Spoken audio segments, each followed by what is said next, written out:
वाहन उद्योग डिजिटलाइजेशन की तरफ बढ़ रहा है।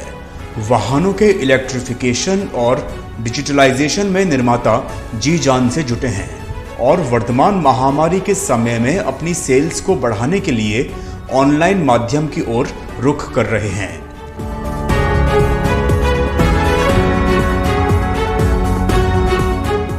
भारत में ऑटोमोटिव क्षेत्र कोविड-19 संकट के कारण अपने बिजनेस मॉडल में बदलाव देख पा रहा है, जिसमें व्यवसायों को ऑनलाइन पोर्टल के माध्यम से अपने उत्पादों को सीधे उपभोक्ताओं तक ले जाने का प्रस्ताव है। यह महत्वपूर्ण उद्योग तेजी से डिजिटल हो रहा है। B2C ई कॉमर्स पर FDI नीति प्रबंध ऑनलाइन व्यापार मॉडल के लिए चुनौती है, खासकर वहां जहां वितरक एक मूल उपकरण निर्माता या OEM के मंच पर काम करते हैं। यह ध्यान रखना महत्वपूर्ण है कि ग्राहकों के लिए ऑनलाइन बिक्री में न केवल उन उत्पादों को शामिल किया जाता है जो भारत में निर्मित होते हैं, बल्कि उन्हें भी शामिल किया जाता है जो कि आयात किए जाते हैं। ऑनलाइन प्लेटफॉर्म्स के माध्यम से आफ्टर सेल्स सेवाओं को भी समर्थन देने की आवश्यकता है।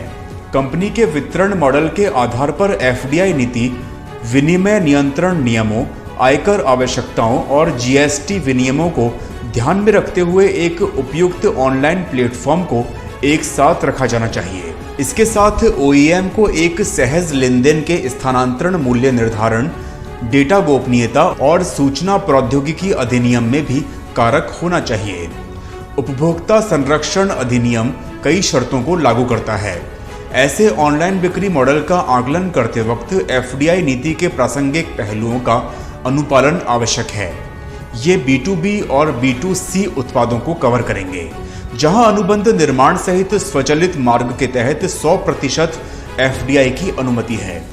थोक व्यापारियों के लिए स्थानीय रूप से खरीदे गए या किसी अन्य भारतीय इकाई से आयात किए गए उत्पादों की बिक्री अनुमन्य है। इसमें 100% FDI और B2B ई कॉमर्स की अनुमति दी गई है। साथ ही समूह की कंपनियों का बिक्री के साथ थोक कारोबार 25% से कम या इसके बराबर है। एकल ब्रांड खुदरा व्यापारियों को भी स्वचालित मार्ग के तहत 100% FDI लाभ की सुविधा मिल पाती है। आयातित उत्पादों को B2C के आधार पर ग्राहकों को बेचा जा सकता है। FDI 51% से अधिक होने पर कंपनी अपने उत्पादों का 30% स्त्रोत कर सकती है। ई कॉमर्स प्लेटफॉर्म के लिए एक इन्वेंट्री मॉडल का पता लगाया जा सकता है, जहां स्थानीय रूप से खरीदे गए उत्पादों और सेवाओं की ऑनलाइन बिक्री या ग्राहकों के लिए आयात की अनुमति है। इन्वेंट्री पूरी तरह से ई कॉमर्स इकाई के स्वामित्व में होगी, लेकिन इस मॉड्यूल में FDI की अनुमति नहीं होगी। नीति निर्माता ई कॉमर्स गतिविधियों के लिए एक मार्केट प्लेस मॉडल बनाने की ओर रुख कर रहे हैं। इसमें वस्तुओं और सेवाओं की बिक्री की सुविधा के लिए एक IT प्लेटफॉर्म का प्रावधान शामिल होगा, जबकि इन्वेंट्री के स्वामित्व और नियंत्रण पर प्रतिबंध हो सकता है। इसमें 100% FDI की अनुमति होगी। बाजार की इकाई किसी उत्पाद के विक्रय मूल्य को प्रभावित नहीं कर सकती और बाजार से विक्रेता की खरीद 25% पर ही कैंप की जाएगी। ऐसे कई विचार हैं जिन्हें ऑनलाइन ऑटो रिटेल में किए जाने की संभावना है।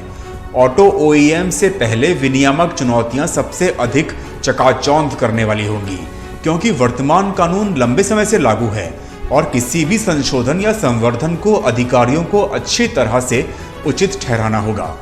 व्यवसाय का दृष्टिकोण एक बड़ी पारी से गुजारना होगा। डीलर्स के साथ लीड जनरेशन और डेटा साझाकरण वास्तविक समय में होना चाहिए। ऑनलाइन व्यापार के लिए प्रतिक्रिया को लेकर एक ग्राहक का अनुभव अत्यधिक मूल्यवान होगा। वाहनों को खरीदने के लिए ऑनलाइन मार्केट प्लेस एक अच्छा कदम साबित हो सकता है।